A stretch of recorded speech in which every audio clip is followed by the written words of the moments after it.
Hello guys, do you hear me? Do you see me? Hello? Yes, we can hear you and see you. Good. So, okay, it's 5 people. Maybe we will wait a little for more people on the lesson.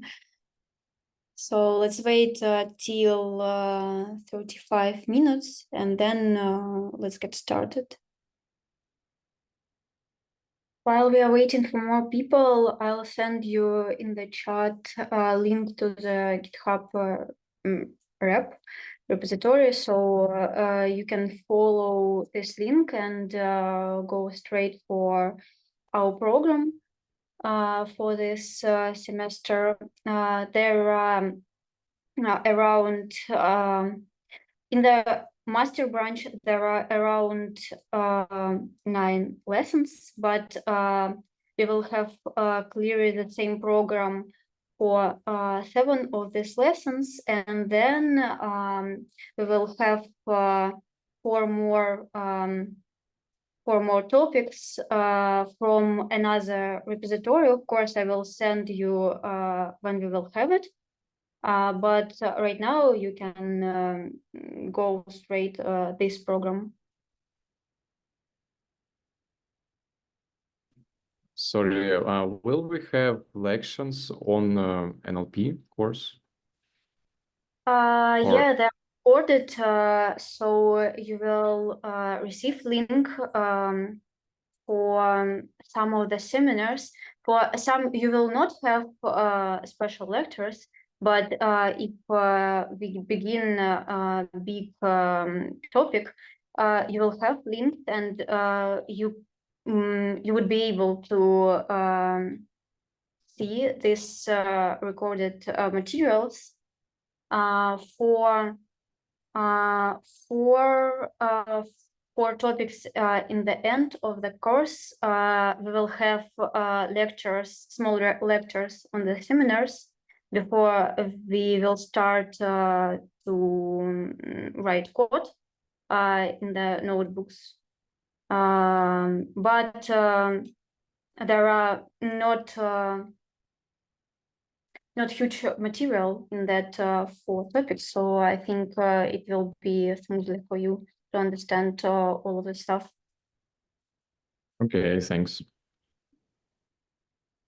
Okay, so I think we can start because we have waited for 6 minutes. Firstly, let's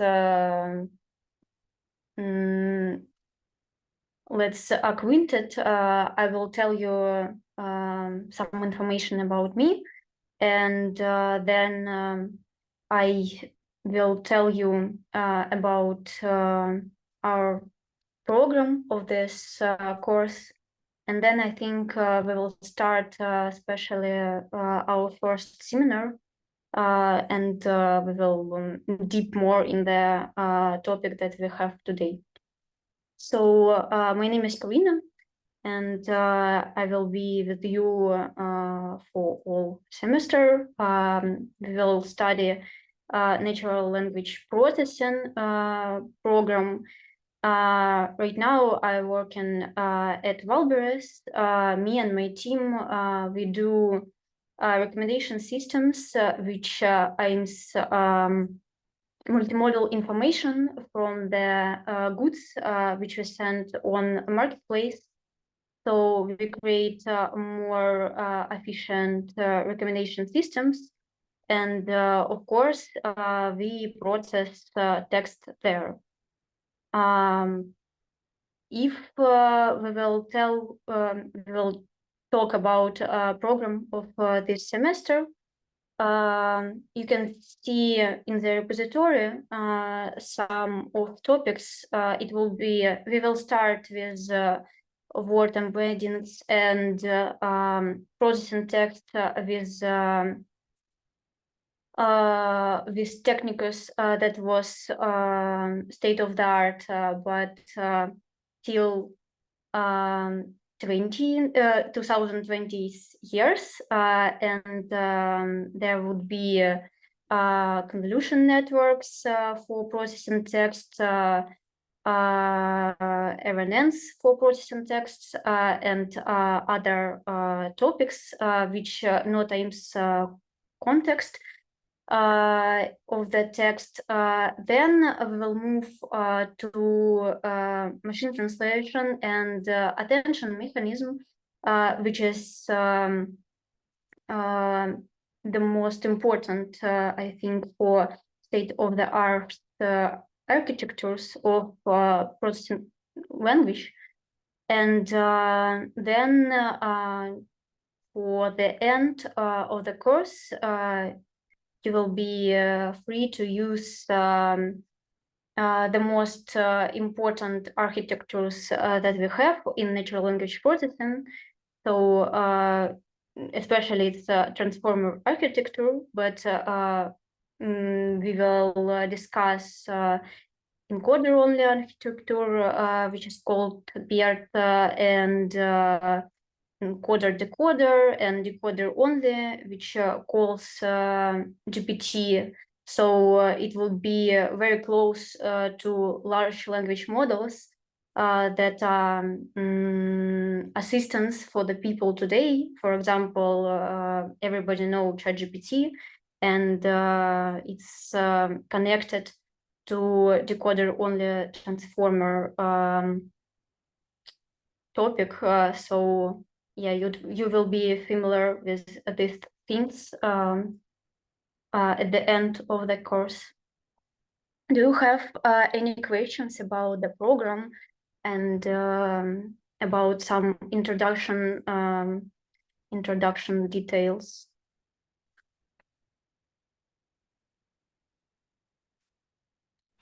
I'm sorry if you mentioned that, but my question is how we will be evaluated at the end of the course. Do you plan an exam or something similar? Yeah. So yeah, I didn't mention this topic. So we will have for every lesson little tests which will aims previous topic. Also, we will have 2 homeworks which will be connected with all the materials that we will go through. And till the end of the course, I think if you will pass all these homeworks, you will not have problems with passing exam.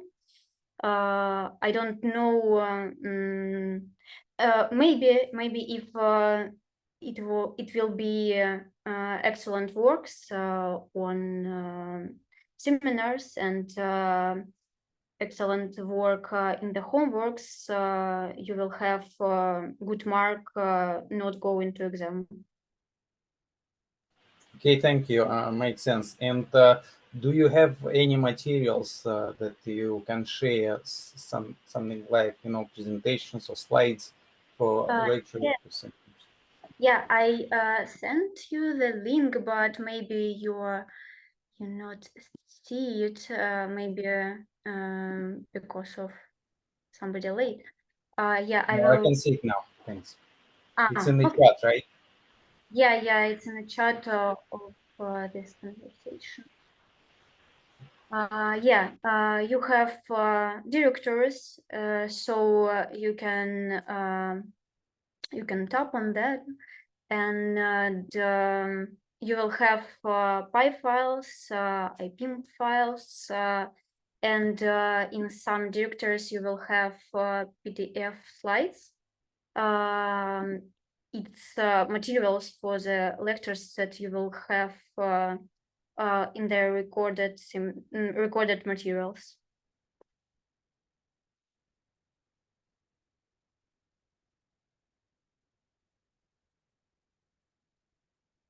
Okay, so I think let's get started. I will share the screen and 1 second.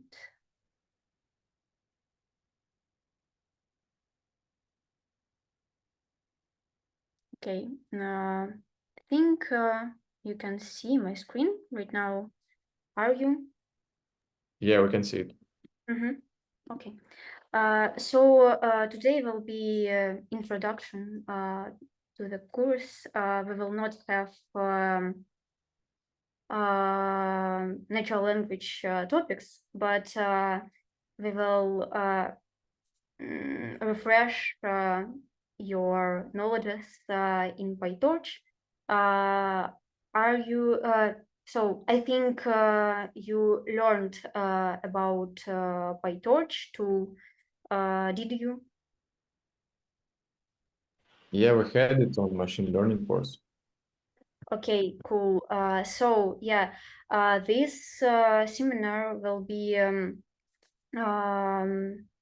will aim to smoothly going through natural language processing topics. I want you to be comfortable on future lessons. So I think we will refresh some knowledges today, and we'll be working with PyTorch to understand how we can handle data efficiently for machine learning tasks. And PyTorch is a powerful tool for deep learning. You know it because you had on previous lessons this information. So we understand how to use data sets on this lesson. We will understand it, and how to use data loaders objects. It's critical for machine learning workflows. So we will focus on how to prepare, load, and process data in batches for training model. So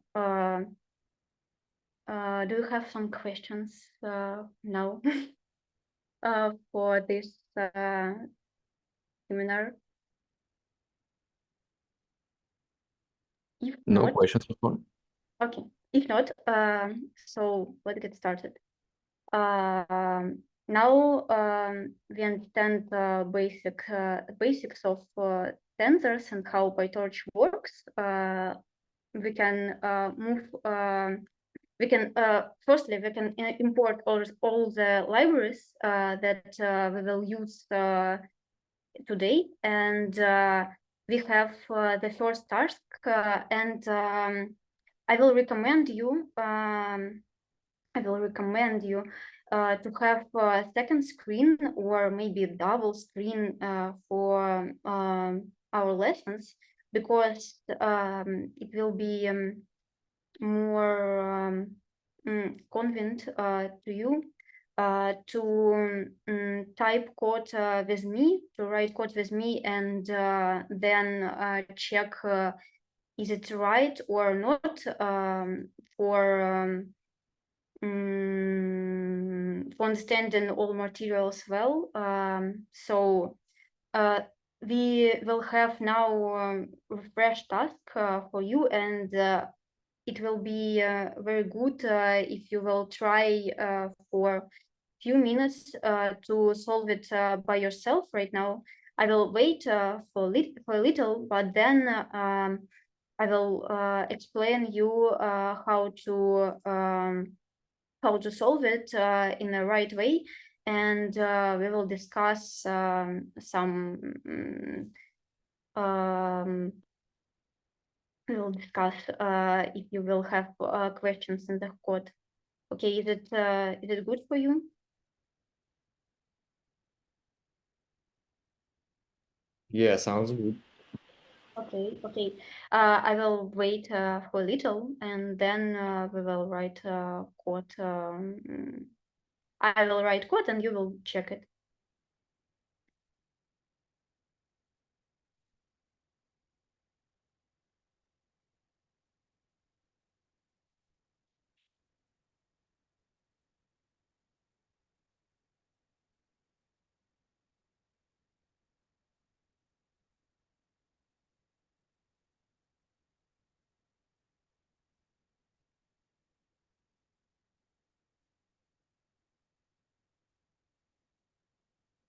In this task, we will work with parametric function given in polar coordinates.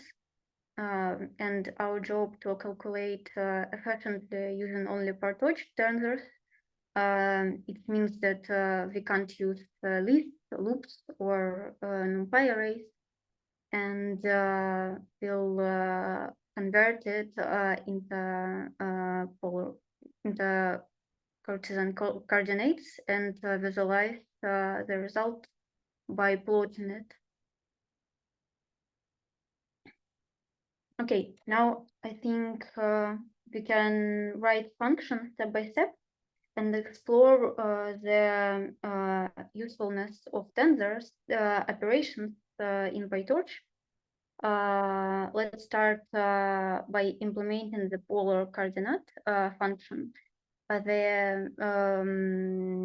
will write this function using PyTorch tensors since we are working in polar coordinates, and input will be theta, and our function will return theta. So what we will have here, okay. Firstly,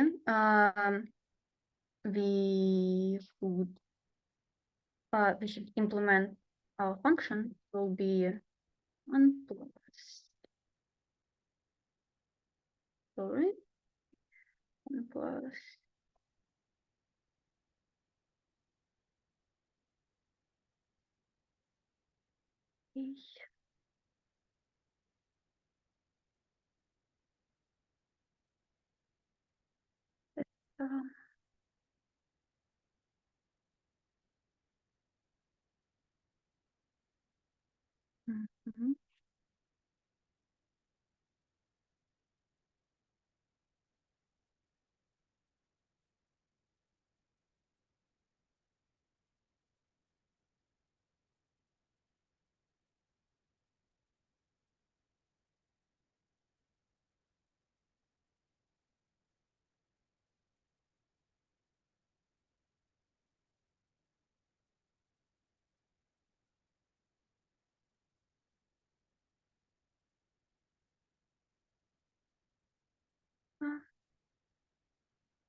mhm. Okay. So on this step we can print. Okay. Do you see where we can where errors is? I think it's because of I think you missed torch cosinus 24 multiplied by theta, and then you miss one bracket. yeah. I think it's about because of brackets, but okay. Let's. It's torch cosinus 24 multiplied by theta and bracket. You put one bracket here. Yeah, I see it. So torch cos 24. That yeah, you are right. Yeah. So right now we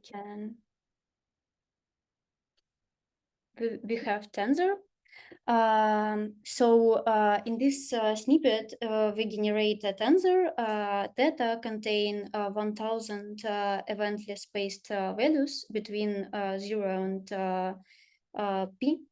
So this is our input for the polar function, and we implement the function using tensor operations like torch point cos torch point sin.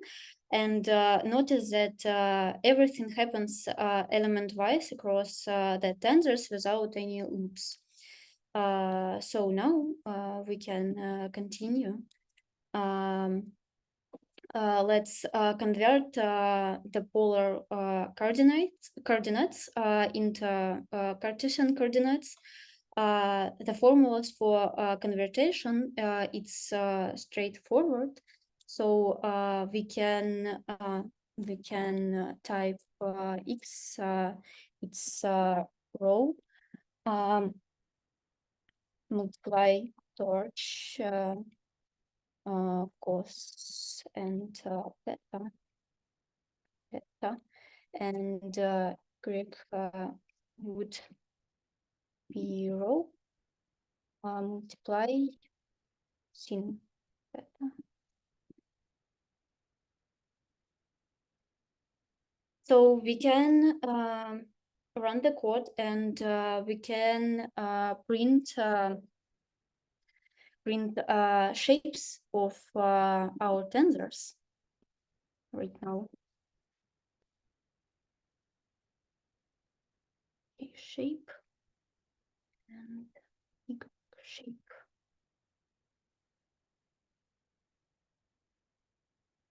Of course, print. So yes, we see in this code we simply multiply the tensor rho with cosine and sin of the angles stored in theta to get Cartesian coordinates x and y. Once again, we didn't use loops, and operations are vectors across the entire tensor. So now we can finally print. Okay, we can import matplotlib to plot all the work, and it will be something like this.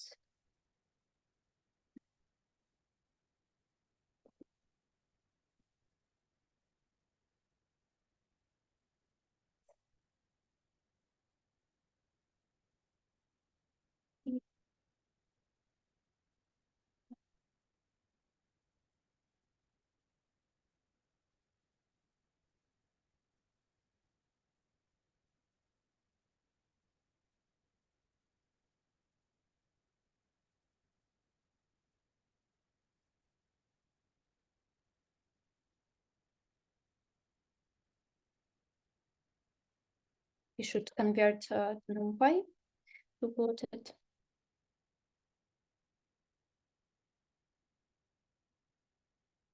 And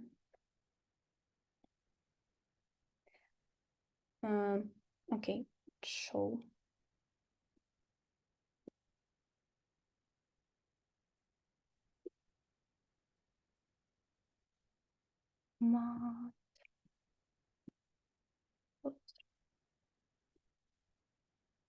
Okay. Okay, we use now matplotlib function. We convert PyTorch tensors to NumPy arrays using point NumPy, and as a result, we give parametric shape. Let's move straightforward. So to more difficult things. Is it? Yeah. Yeah. Sorry. I think the graph is not really right. You plotted only x numpy because a bracket was not closed. Yeah. Okay, yeah, thank you so much. So, yeah, let's move on. In PyTorch, data is handled using a dataset class. To work with a custom dataset, you need to subclass this and define two key methods. It's len and to return the size of the dataset and get item to retrieve a single data point. And we can now look following example. We will load images right now. We'll import all of the stuff, and we will run implementation of dataset. We have some files in this directory, so we can because of this, we can import load function, which is implemented in the following Py file. We can see it if we will open it. So, and let's look following the example where we load images from a folder and convert them in the format that PyTorch models can work with. Okay, so run this. Let's discuss. Is it clear? You not try to interrupt me in every moment and ask particular questions that you have for the following materials. Okay. Yeah, clear. No, it's clear so far. Oh, okay. Okay, let's move to Torch Vision transform. Before we'll pass our data to a model, we need to make sure is it correct format. This is where transforms come in PyTorch. Provides built-in transformations to resize images, normalize them, or augment the data. Are you familiar with these operations, or we discussed it in the first time?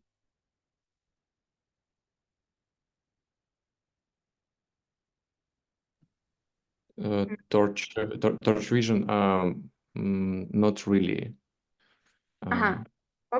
Okay. So it's good. I will tell you more detailed about all of the stuff that we will have today. So yeah, we can provide built-in transformations to the images, for example. So now here we have this dataset. It's dataset. It's image dataset. We can now see in which images consist. So yeah, it's the letters, the images of the letters, and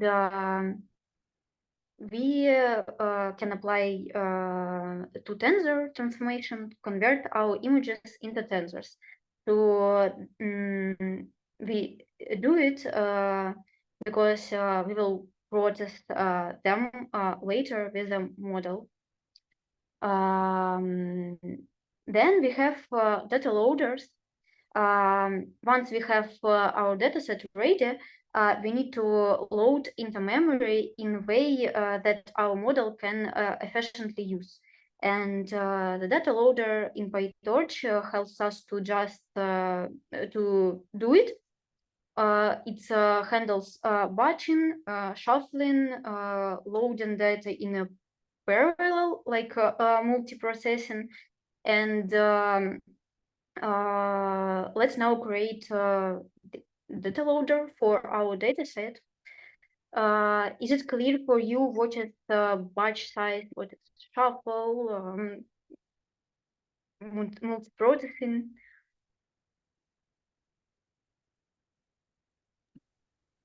So batch size is size of bytes that we load at one time, I guess. Yeah, it's like if we will process tensors. So yeah, it's the number of our tensors sequences in which we can put in the model in one operation. Yeah, I think it's the same that you said. Okay, shuffle. It's clearly for its naming. We can shuffle all the dataset that we have. Why should we do this? Because usually, or sometimes, I don't know, in the data sets, we will have similar data going close to each other, and we can shuffle it to show our model that we have different samples in the data sets, not to learn the same stuff every moment. And multiprocessing is when you have parallel processors at the same time. So yeah, if we haven't got questions here, we can move to iter and next operations with the data loader. So okay, we usually don't process the entire data set at once. Instead, we split it into batches. We explained that previous, and process one batch at a time. And this is both memory efficient and speeds up training by allowing gradient updates after each batch. Let me show you how to load batches from our dataset using Dataloader. What's wrong? Train.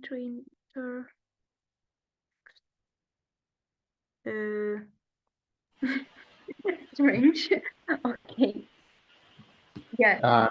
Can you try to put like next in front of the train iter? So like next is a function, and it takes an argument of iter. Like this? Yes. Yes, put it inside next. I mean, try it this way. Maybe it's going to work. Maybe not. Yeah. Okay. Thank you. So okay.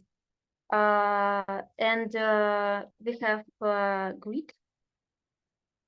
What is grid? In this part, we can visualize a bunch of images in a grid format. We'll using PyTorch Torch Vision utils mygrid function, which is designed to make easier to visualize images by combining them multiplied images in a single grid. You can see it right now. And why is it particular?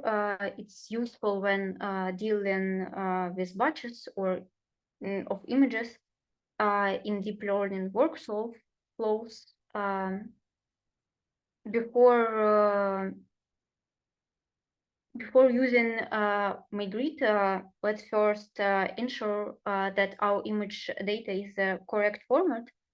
The input functions should be a tensor with a shape. So we can it's common to when we load an image data, you need to permute dimensions to match the required input format by PyTorch. Because of this, we use operation permute here. And in this line, we rearrange the dimensions of the tensors. This is necessary because PyTorch expects the channels dimension. It's RGB channels, for example, to be the second dimension, while some datasets might store it as the last dimension. Because of this, we need to use this operation. And when we solve this, our image tensor is in the correct format, and we can use grid of images using built-in function in Torch Vision. This function takes a batch of images and combine them, like we explained previous.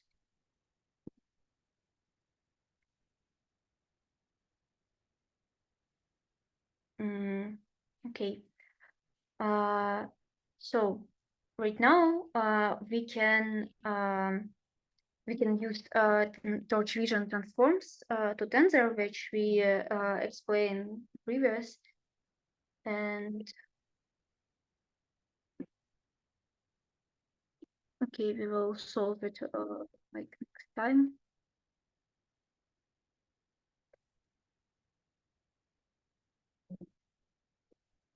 It's the same grid, but with transform, which we okay, we used transform datasets here, so we can see how grid is now visualize grid with this method. And if everything clear in this part, we can move maybe. Do you have questions now, or No questions so far. okay? So yes, let's explain compose method. Here we can see a compose class. It's in image processing pipelines. Transformations are crucial. So they help convert raw image data into a format suitable for model training. And PyTorch Torch Vision transforms model provides built-in functions. We can convert images to tensors, normalizing pixels values, cropping them, and we can focus on composing multiply transformations together and create a constant transformation to suit specific needs. Here we have code of class that provides compose. It's compose class. It provides methods that need to be written in the class. So you can see this class. It takes a list of transformations in the init method here. And apply them sequentially in the call method. It's here. The input usually in image is passed through each transformation in order. So call allows us to pass the image through transformations, and this method wrapper helps in printing the class and its internal transformations in readable format. We can discuss how to apply this in practice. So PyTorch provides built-in transformations, but sometimes we need to define it our own. And here in this example, we have a custom flatten class that flattens, of course, images into like one-dimension tensor. And this can be useful when preparing the input for certain models. Now we can initialize flatten class, and it's simple. It has a call method that flattens an image using PyTorch flatten. We can see it here, and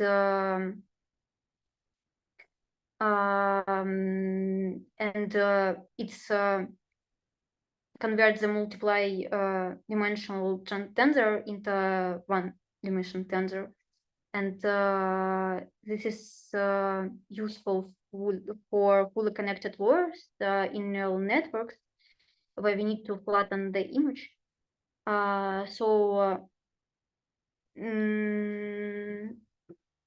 So we can run the code with and second, yeah. So we have shape of our tensor, and then we can do transformation with not built-in function with our our own class for transformation methods.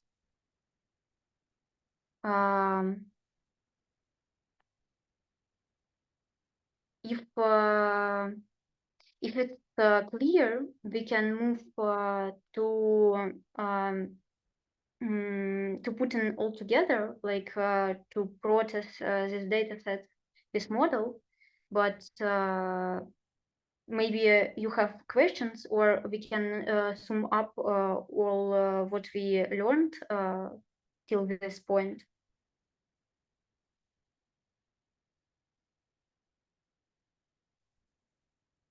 Okay, so right now we know how to use PyTorch compose class to create a sequence of transformations, and how to build custom transformations like flatten.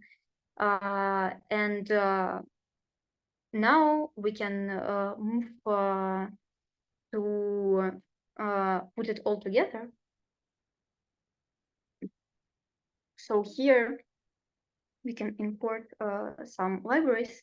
Do you know what is going on in this particular code? What is it? CUDA, CPU? Why do we need this? I guess it will use graphical card if it is available, and if it's available, it may make our tensor computations much more faster, since graphic cards parallelize our computations a lot. Yeah, it's right. So right now, still process. Yeah, I have GPU. We can see it with this command.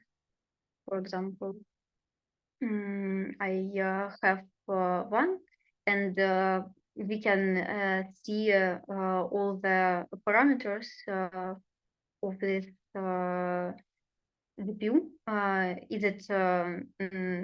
Is it high loaded, or how all the information about this? So yes.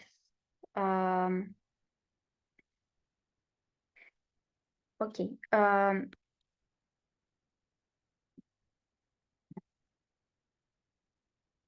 Next, we can see code that initialize dataset by pointing to the directory. We can see it, it's here. And applying the transformation defined earlier, convert to intenders and flattening, and the dataset class likely implements PyTorch get item and len methods to handle image loading, processing, and label. So by providing the transform, like this row, new transform argument, we ensure that every image in the dataset is transformed before it's used. And next, we what we here have. We shrink the dataset to a subset. So sometimes we don't want to work with the entire dataset, especially during experimenting.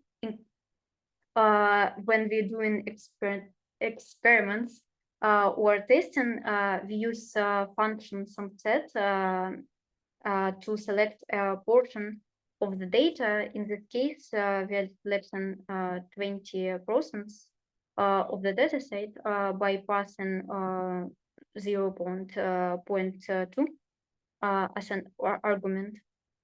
So it's likely a helper function that selects a random subset of indexes from the dataset and returns 20% of the original dataset. It's common technique when you want to reduce the dataset size for faster experimentation, or when performing validation with a smaller set. And after obtaining the indexes for subset, we use PyTorch subset class to create a new dataset containing only the selected examples.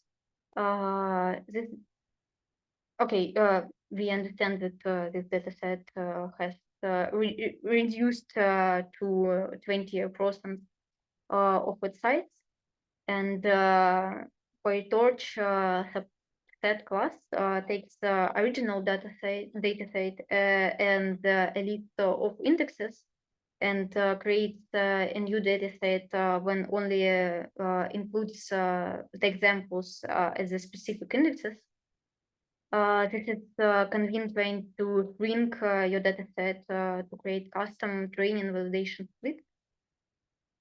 We have here. So, okay.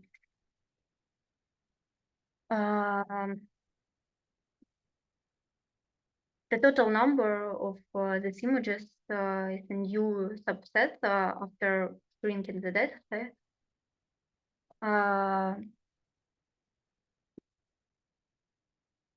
Okay.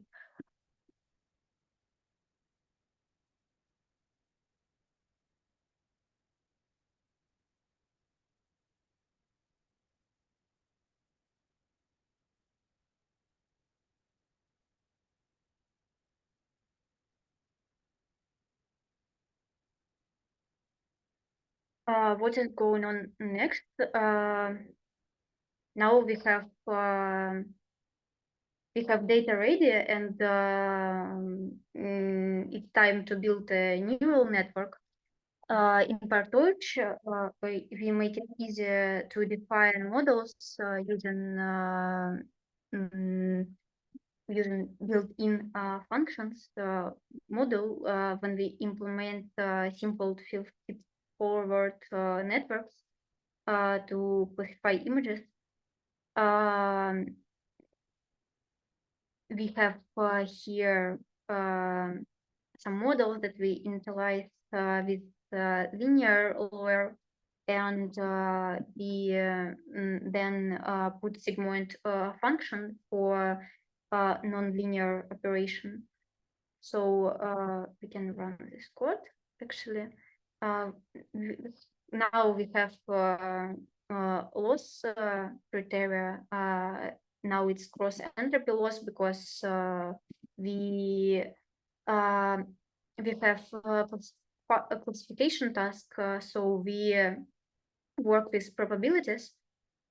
Because of this, we use such kind of laws to work with probabilities. Then we implement our model, put it to device. So we have CUDA is free now, so we can move it to GPU. And actually here we initialize optimizer. Here is Adam optimizer. I don't know, are you familiar with types of optimizers that we have in machine learning? And types Yeah, we of heard about it. code. Mhm. Okay, it's very good, and I hope you're familiar with types of losses that we have in machine learning. So if we will have here classification in the two classes, we would use here binary cross entropy loss, because we will have only two options to choose.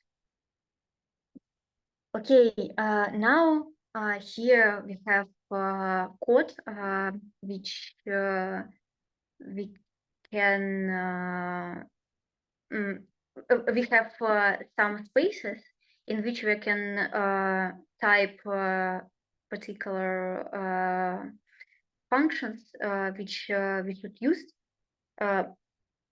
Maybe you will try to do it by yourself, and I will type here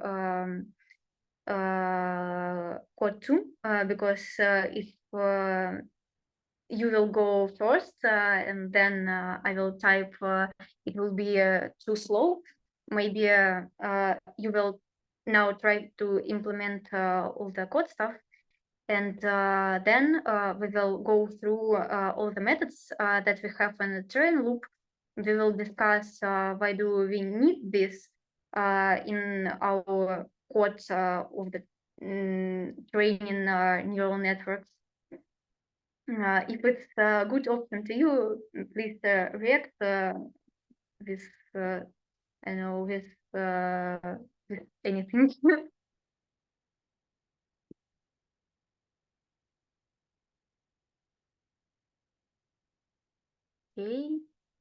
Okay, good. I see plus in the chat. So okay, now I will write code by myself, and then we will discuss.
Okay, so let's discuss what we have in this code here.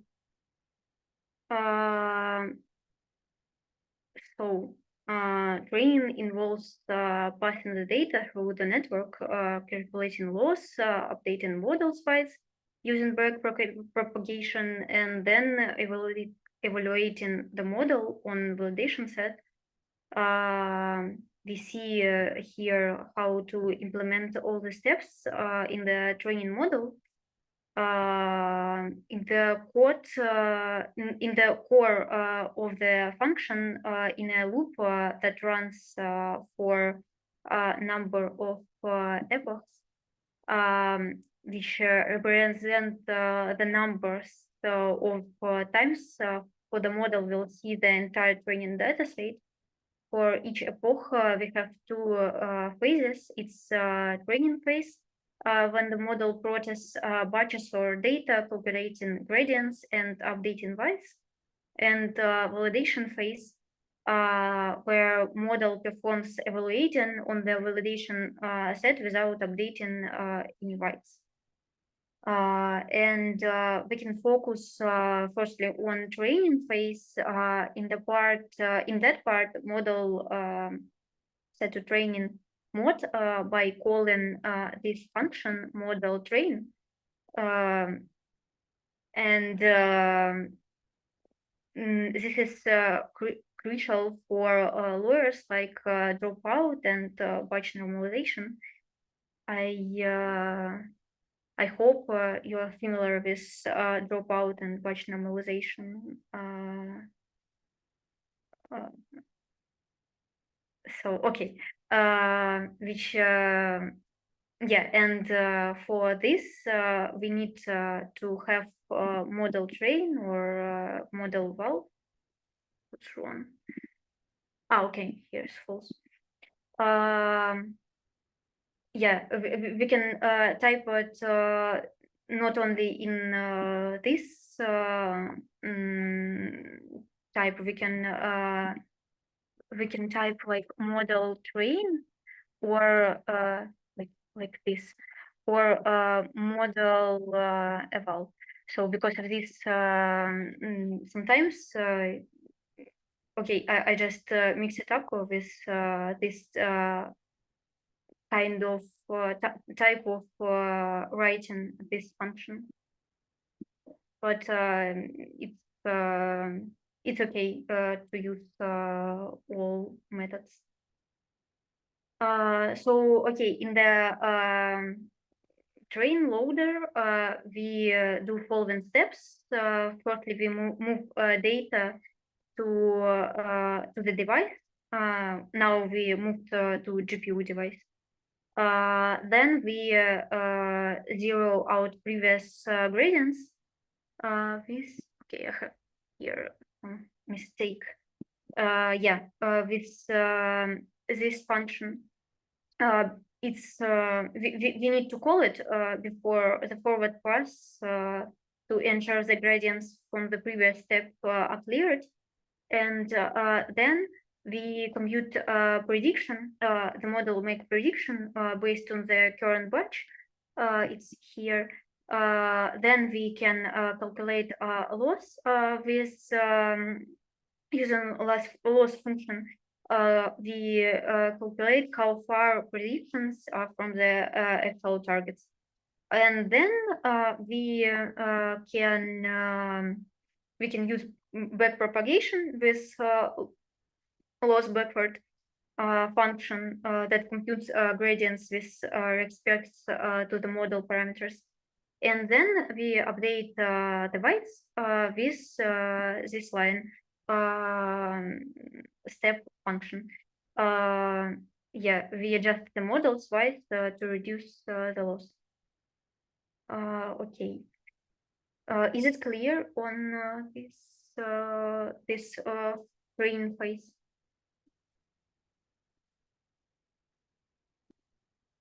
Okay.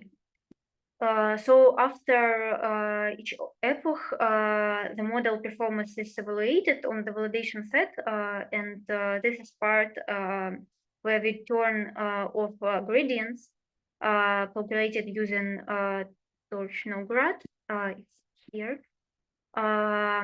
It saves memory and computational reduces since no write updates are done during validation. Then we can step by step discuss what we did in this part of code. We move data to the particular device, like in the training phase. We compute predictions like in the training phase with the model. We calculate validation function here. And then we write a metric of our evaluation. It's accuracy in our situation. So we use the predicted class labels and compare them to the actual labels to compute accuracy. And here we have logging and printing the results. And the end of every epoch, it's good. It's good to calculate the average training loss, validation loss, and validation accuracy. These values we can print and monitor it while our training loop is going on.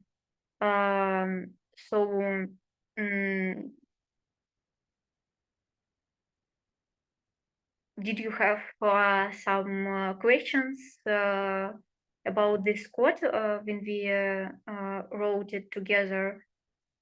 Maybe I can explain you some more details why it is particular step by step.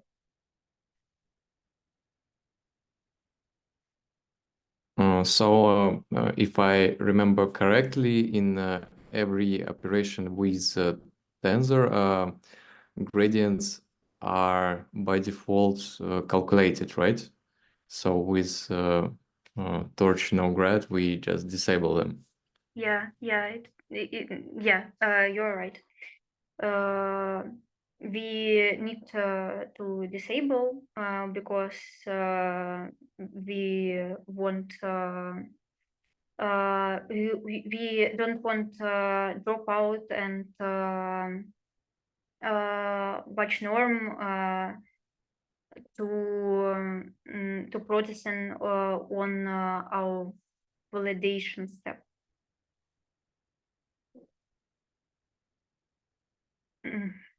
Okay.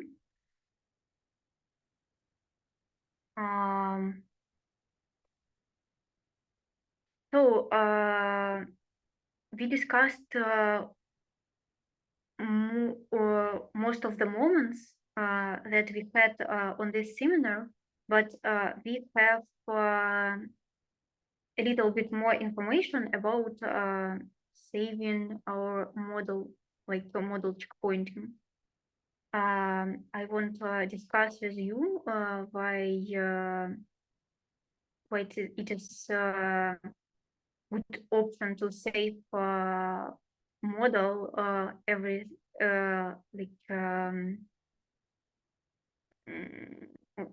maybe sometimes on some epochs, because during training if we have long training, for example, this allows you to resume training from where you left off. Sometimes you have errors, or maybe it's not your fault. Maybe it's fault of your, I don't know, server is just closed. But if you will have say checkpointing, if you will have saving, and you can load your model every moment that you want. So additionally, we see how to do it here. we have 1 second. Yeah, we have a function in which we wrote how to save model weights with torch save, and then how we load your model weights with torch load. In the beginning, you need to load checkpointing path, like configuration of the model, and then load its bytes. Okay, we can, if we have time right now, we can write how to test if our model can we can run this code with saving the model, and then test how does it work. But if it's clear for you, we can just skip it and maybe discuss more difficult questions for you on this, like in this moment. What do you want?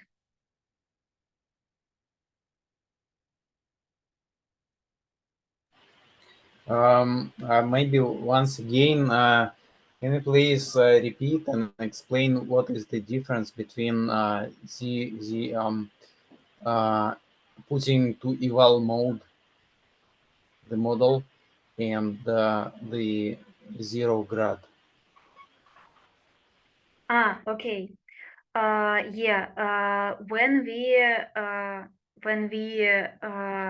put in model went eval or model train false, we disable dropout, and here we have comments about this. But when we use torch no grad, we disable gradients. So sometimes we can use not this line of code. We can use similar function. Here I'll type it. So when you have tensors with gradients, you can disable them with detach. But it's okay to do it only on one value that you have. If, for example, you need to detach it, then convert to NumPy array, and then maybe you need to compute, I don't know, accuracy with it, some metric. It would be okay, but when you have terrain loop, you need to disable the gradients on a lot of values. So because of this, you just use with torch no grad, like a line of code which can disable your gradients. Thank you. You're welcome.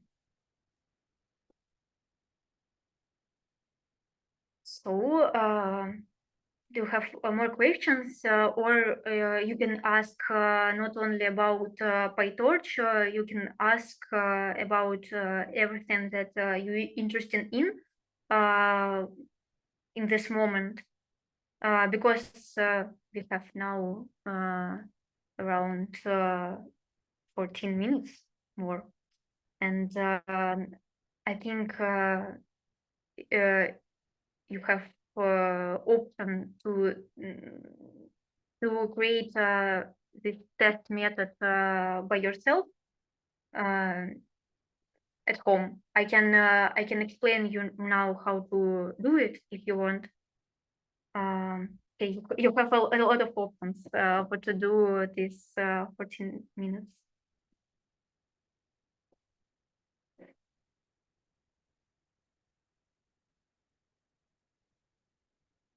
Would you explain, please, how to implement test method?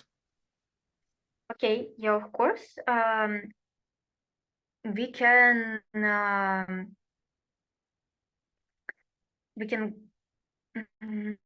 create here some pseudocode. We'll have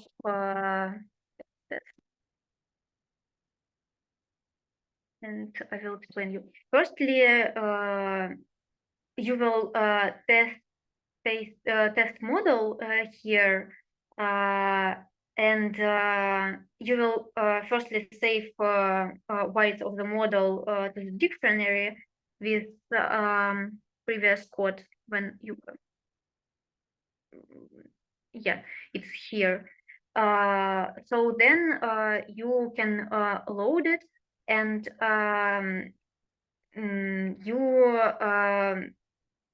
you will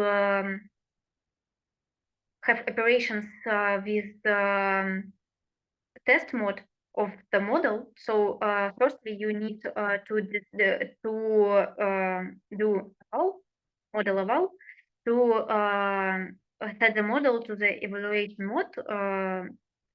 This will disable lawyers like dropout, like we explained, and you should do it during all inference or your evaluation. Then you can create test logs, and which will be a value for losses that you have, and correct value for metric. So then you need to track gradients during evaluation. So since we are not updating the model during testing, we can disable gradients like we discussed. So with Torch, no grad. Oh, sorry, it's spent. Torch, no grad.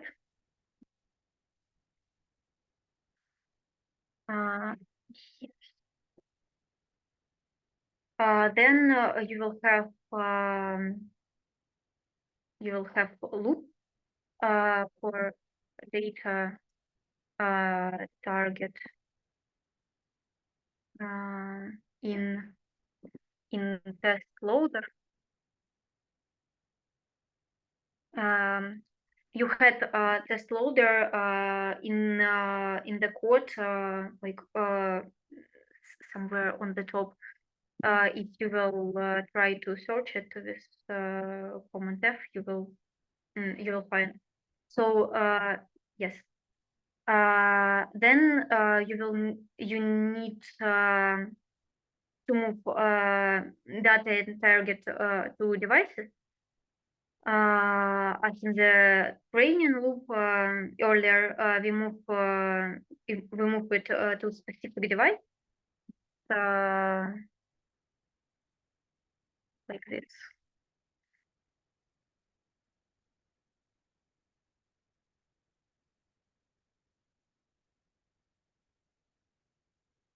And target.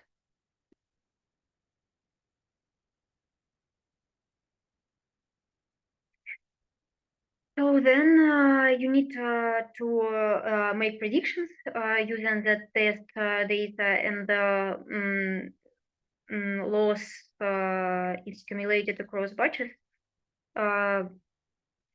We will type something like this: output model data. Then you can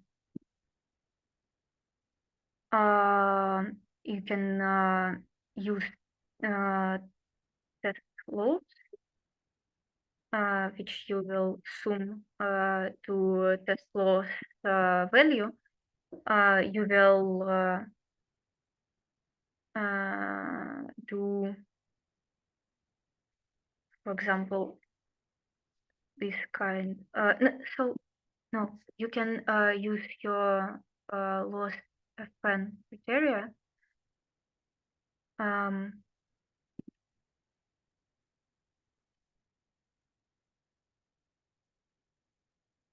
and you will do output and target. So yeah, but we need here item. You will pass it, and then you need to get index of the max log probability first. It will be like this. Prediction will be output argmax.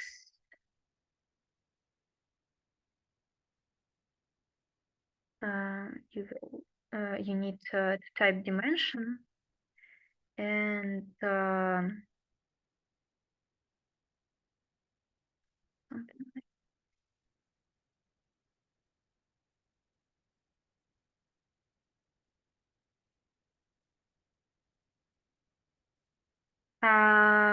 then you can compare the prediction with the true targets to calculate the number of correct predictions. You can assume it in your correct value. Will be print when equal target.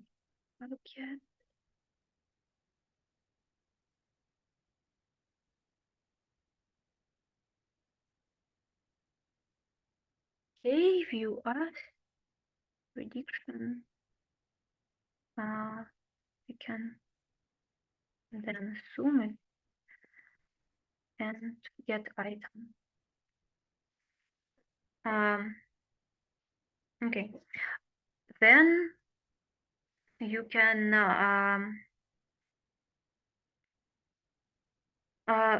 print test logs. We can just go in through. Oh, sorry.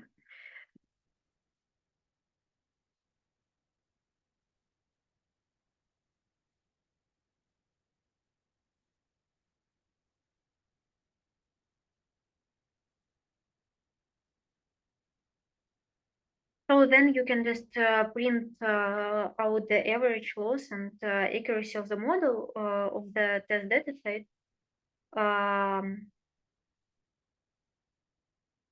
Yes.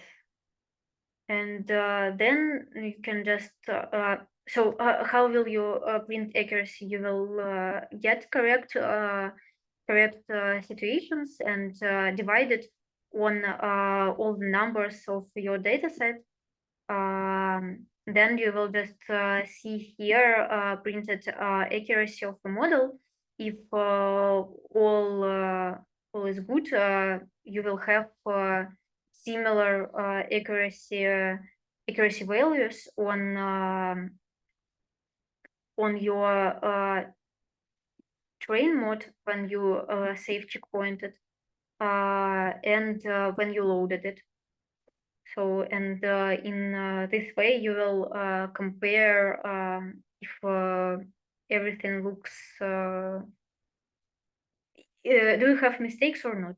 But surprise, if you will just run this code with all the all rated materials, you will have similar accuracy on all the phases, on the test phase and on the train phase.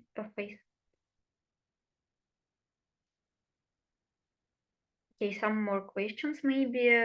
We have 3 minutes more, and maybe we can discuss our future plans for this semester. I don't know if you have questions about this.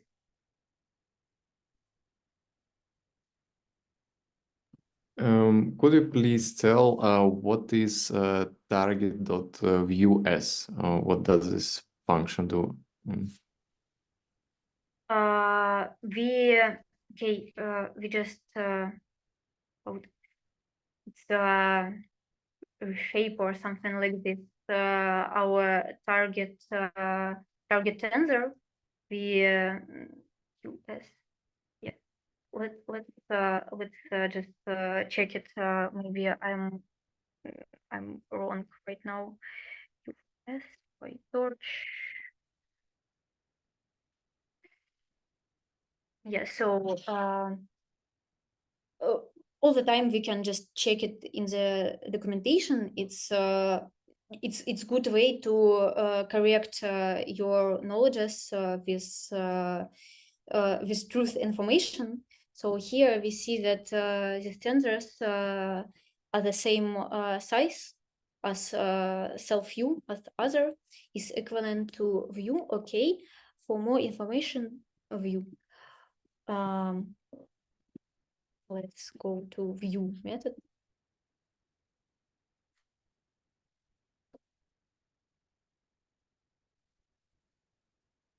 Now, yeah, we see that with view we can like resize our tensor, and you can see examples how we can transform it. It's like swaps emissions. Yeah, okay, thanks a lot.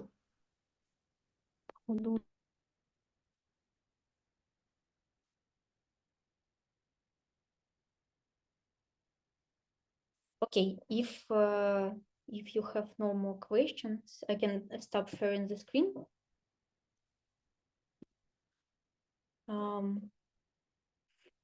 Yeah, if nobody have something to say, we can just end our lesson, and to the previous lesson you will receive lecture about embeddings. It's like vectors in okay, it's like vectors. How we convert text to vectors. And on the previous seminar, we will try to implement all the stuff in the lecture to the code. And yeah, in the beginning of the lesson, we will have a small test, and then we will just go in through answers. When everybody will finish test, it will be a refreshing document, refresh your knowledges about this information on this seminar. Oh no, I don't.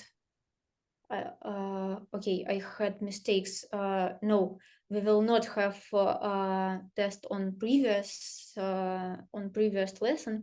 We will have test on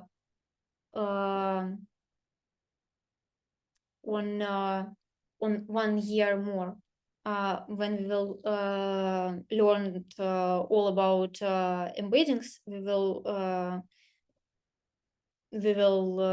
check our knowledges, how did we recognize all the materials.